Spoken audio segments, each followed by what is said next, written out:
So, good day. I am going to show on how to connect your email account and send emails in Zapify.io. So, first go to settings.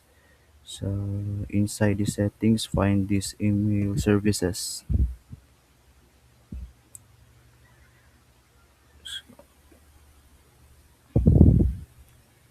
Okay. Once inside the email services, click add services. Select SMTP provider, for example, Gmail. Uh, Create email and then create password and then hit save.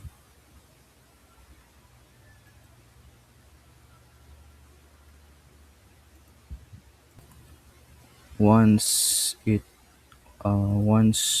connected, all outgoing emails will be sent from your connected account. So thank you.